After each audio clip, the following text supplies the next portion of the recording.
Hello everyone, very good noon to all of you. कैसे हैं आप सभी? चलिए, तो मैं कुसुम एक बार फिर से आप लोगों का स्वागत करती हूँ ज्ञान कुलम पे। मैं आपकी रीजनिंग की फैकल्टी आप लोगों के लिए एक बहुत ही प्यारा सा चैप्टर लेके आई हूँ। चैप्टर का नाम है, जैसे कि आप लोग देख पा रहे हो, सिटिंग अरेंजमेंट। क्या होता है सिटिंग अरेंजमेंट? क्या होता है sitting arrangement? What is the concept of sitting arrangement? तो एक बार इसको रीड करो। In reasoning ability, when a piece of information is given about a group of people, कुछ लोगों के 3, 4, 5 ग्रुप में कितने भी हो सकते हैं, 2 से ज्यादा, ठीक है ना। अगर आपको ऐसी इंफॉर्मेशन दे दी जाती है उनके बारे में, उनके सीटिंग अरेंजमेंट के बारे में, उनको सेट करना, the manner in which they are seated such as arrangement is called seating arrangement. जिस मैनर में वो बैठे हैं उसे सीटिंग अरेंजमेंट बोलेंगे। इससे क्वेश्चंस कैसे आते हैं, इसमें वो सीटिंग अरेंजमेंट में स्ट्रेट लाइन में बैठे हो सकते हैं, सर्कुलर में बैठे हो सकते हैं, रेक्टेंगल में, या किसी अदर अरेंजमेंट में बैठे हो सकते हैं। वो क्वेश्चंस को देख के आपको पता चल जाएगा। तो आज की क्लास सिर्फ कंसेप्ट समझने के लिए, बहुत ज्यादा क्वेश्चंस की प्रैक्टिस नहीं, लेकिन जिन बच्चों को दिमाग में ये रहता कि ये सीटिंग अरेंजमेंट क्या है और हमें तो ये समझ में ही नहीं आता, तो उनके लिए ये क्लास बहुत ज्यादा इंपॉर्टेंट होने वाली है। जितने भी टाइप के क्वेश्चन सीटिंग अरेंजमेंट से बनते हैं वो सभी मैं आपको कराऊंगी, ठीक है। देखो, टाइप 1 देखिए, in order to solve sitting arrangement questions of all, diagram should be made. By doing so questions are easily and quickly solved. पहली टिप है सीटिंग अरेंजमेंट के क्वेश्चन सोल्व करने के लिए सबसे पहले डायग्राम बनाओ। जैसे ही डायग्राम बन गया क्वेश्चन आप लोगों के लिए इजी हो जाएगा। डायग्राम भी ऐसे ही नहीं बना दिया, आपको स्टेटमेंट में, क्वेश्चन की स्टेटमेंट में सब कुछ गिवन होगा, कौन किसके लेफ्ट में, कौन किसके फ्रंट में, कौन किसके राइट में या नेबर में बैठा है, ये सारी की सारी इंफॉर्मेशन इस चैप्टर में आपको क्वेश्चंस के थ्रू दे दी जाती है। आपको क्या करना है, बस उसको फॉलो करना है। जो भी कंडीशंस गिवन होंगी वो सारी आपके डायग्राम पे सेट होनी चाहिए है, तभी आप लोगों का सही आंसर आएगा। तो पहले क्वेश्चन में हमारा सबसे पहली चीज क्या फोकस होना चाहिए है, गिवन स्टेटमेंट के अकॉर्डिंग हम लोग डायग्राम को अच्छे से बना ले। ठीक है, पढ़ो इसे। फर्स्ट में देखो क्या गिवन है, 6 boys are sitting in a circle and facing toward the centre of the circle. तो सबसे पहले सर्कल में अरेंजमेंट दे दिया है 6 बॉयज का। सर्कुलर टेबल है, मान लो सर्कुलर टेबल है, 6 लड़के हैं बैठे हुए हैं। फर्स्ट कंडीशन क्या है, फर्स्ट लड़का Rajiv is sitting to the right of the Mohan. ठीक है, इतनी इंफॉर्मेशन से हमें क्या पता चला, but he is not just at the left of the Vijay. Rajiv जो है is sitting to the right of the Mohan. कहीं पे भी मोहन का बिठा लो, ठीक है ना, पहले बंदे को कहीं पे भी बिठा लो, यहाँ बिठा लो, यहाँ बिठा लो, यहाँ बिठा लो, यहाँ बिठा लो, मोहन है। क्या बोला है राजीव के बारे में, राजीव जो है sitting to the right of the Mohan, ये मोहन है। अपने आप को मान लो आप मोहन बैठे हो, तो जैसे ये राउंड टेबल है तो ऐसे ही तो बैठोगे, ऐसे तो नहीं है कि ये राउंड टेबल है और आप लोग इधर मुंह करके बैठे हैं। तो वैसे तो क्वेश्चन में गिवन होता है sitting at the centre, sitting facing toward the centre of the circle या टेबल। तो इस तरफ मुंह है, सेंटर यहाँ है ना सर्कल का, इस तरफ मुंह है, तो मोहन अगर यहाँ है तो मोहन का राइट क्या होगा, Rajiv is sitting to the right of the Mohan. तो राजीव यहाँ हो जाएगा मोहन के राइट में। मैं मोहन हूं, मैं इस टेबल पे बैठी हूँ, तो मेरे राइट में राजीव बैठा है। आगे देखो, but he is not just at the left of the Vijay. ये किसके बारे में बोल रहा है कि वो विजय के लेफ्ट में नहीं है, ये राजीव के बारे में बोला है, ठीक है ना। Rajiv is sitting to the right of the Mohan but he is not just at the left of the Vijay. Rajiv जो है वो विजय के लेफ्ट में नहीं है। तो फर्स्ट पॉइंट क्या नोट करना है, राजीव जो, इसी पॉइंट को नोट कर लेना, इसको हम लोग बाद में देखेंगे। He is not at the left of the Vijay, इसको मैंने स्टार कर दिया। अभी मुझे पता चल गया है कि विजय है, राजीव जो है वो विजय के लेफ्ट में नहीं है, लेफ्ट में नहीं है, तो मैंने विजय को यहां बिठा दिया। ठीक है, विजय के राइट में हो गया। अभी मैंने नॉर्मल बनाया है, बाद में इसको चेंज करेंगे हम। आगे देखो, Suresh is between Babu and Vijay. Suresh जो है वो विजय एंड बाबू के बीच में है। अब मैंने तो विजय यहाँ पे बना दिया था, ठीक है ना। तो आपको बोला है कि 3 लोग हैं, 1 2 3। पहले तो ये क्या करो, चाहे तो 6 बोला है ना, तो 1 2 3 4 5 6, 6 लोगों को बिठा लिया करो, फिर नाम दे दिया करो, कोई फर्क नहीं पड़ता है। ठीक है, 1 2 3 4 5 6 मैंने दे दिया है 6 लोगों को नाम। अब दूसरे में क्या बोला है, Suresh is between Babu and Vijay. Suresh जो है वो बाबू एंड विजय के बीच में है, तो ये सुरेश मान लिया, ये विजय मान लिया, एंड दूसरा क्या था, Suresh is between Babu and Vijay, ये बाबू मान लिया मैंने, बाबू विजय सुरेश में हो गया। ठीक है, आगे Ajay is sitting to the left of the Vijay, Ajay जो है विजय के लेफ्ट में है, विजय के लेफ्ट में है, तो देखो ये विजय हो गया, विजय का ये राइट होगा, ये लेफ्ट होगा, विजय का मुंह सेंटर की तरफ है, अगर ये विजय है तो ये इधर राइट इधर लेफ्ट, कहां पे है Ajay, Ajay is sitting to the left of the Vijay, तो विजय के लेफ्ट में कौन है, विजय के लेफ्ट में कौन है, अजय है, विजय के लेफ्ट में कौन है, अजय। अब ये इस लाइन की वजह से इन तीनों की अरेंजमेंट जो है वो चेंज हो जाएगी। तीनों की अरेंजमेंट कैसे चेंज हो जाएगी, देखो सुरेश को बाबू और विजय के बीच में होना चाहिए, है ना, लेकिन विजय के लेफ्ट में तो कौन है, विजय के लेफ्ट में तो अजय है, तो मैं क्या करूंगी, बाबू एंड विजय को चेंज कर दूंगी, ये विजय हो गया, ये बाबू हो गया। ठीक है, इससे सुरेश जो है विजय और बाबू के बीच में भी हो गया, और विजय के लेफ्ट में कौन हो गया, अजय भी हो गया। ठीक है, अब ये वाली कंडीशन जो हमने स्टार मार्क की थी, जो हमें तब समझ में नहीं आ रही थी, अब देखते हैं क्या था। Rajiv is not just at the left, ये ही जो है ना, ये राजीव के लिए यूज हुआ है, Rajiv is not just at the left of Vijay, right है ही नहीं, देखो राजीव विजय के जस्ट लेफ्ट में नहीं है लेकिन लेफ्ट में है, विजय के लेफ्ट में है राजीव लेकिन जस्ट लेफ्ट में नहीं है। तो ऐसे करके हम लोगों ने डायग्राम बना लिया। इससे क्वेश्चन पूछेंगे who is sitting to the left of the Mohan, तो आप लोगों के लिए मैंने, क्योंकि मुझे सिर्फ समझाना था तो ये आंसर फिगर भी डाली है, यहां से देखो सारी कंडीशंस फॉलो हो रही हैं, एंड हमारा जो क्वेश्चन जो हमने बनाया था वो भी फॉलो हो रहा है। देखो राजीव अजय विजय, राजीव एंड विजय के बीच में अजय है, देखो राजीव एंड विजय के बीच में, राजीव एंड विजय के बीच में अजय है। अब ये मत बोलना उनका तो यहाँ है, कहीं पे भी हो सकता है, कंडीशन फॉलो होनी चाहिए। इधर राजीव के इधर एम है, देन एम के बाद बी, बी के बाद एस, आर के इधर कौन है, आर के इधर एम है, देन बी है, देन एस है, सारी अरेंजमेंट सेट बैठ गई है, बस हमारा सही आंसर है।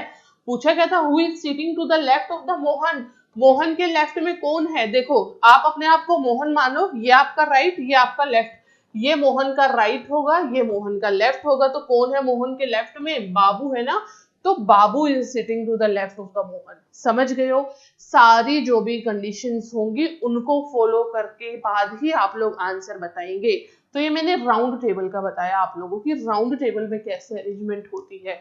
नेक्स्ट, आज 2 ही टाइप कराऊंगी इस क्लास में, अगली 2 टाइप अगली क्लास में। देखो अब देखो नेक्स्ट टाइप क्या है, 11 students A to K are sitting in first line facing to the teacher।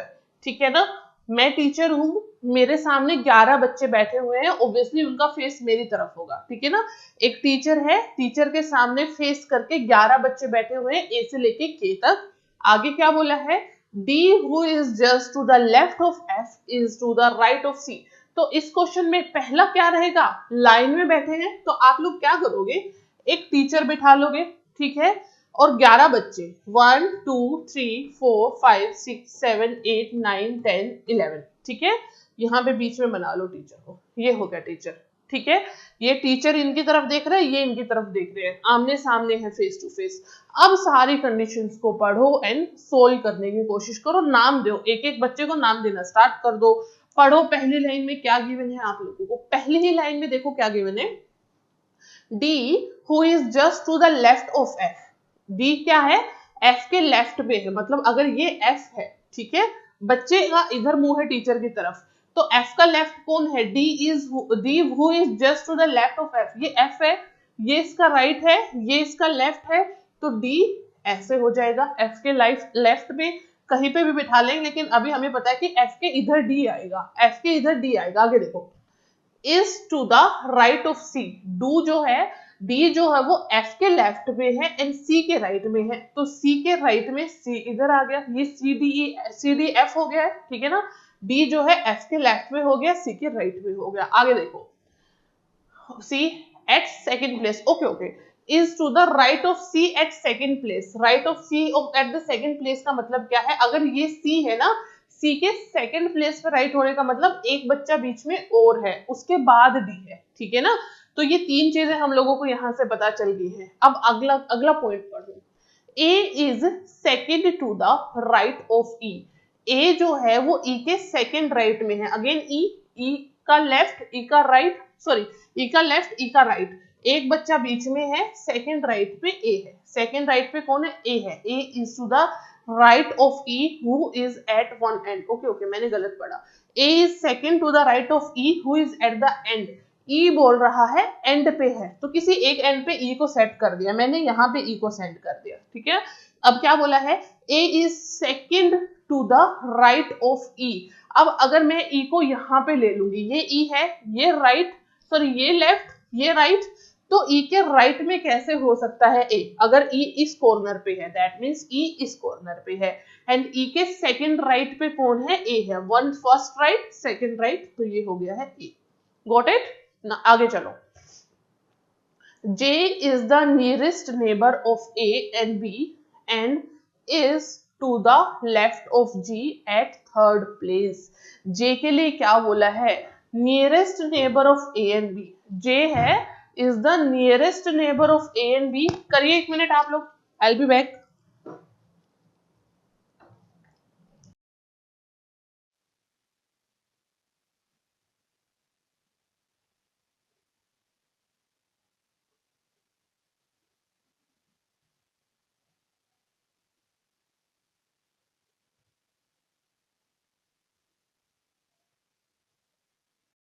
देखो क्या कहा था?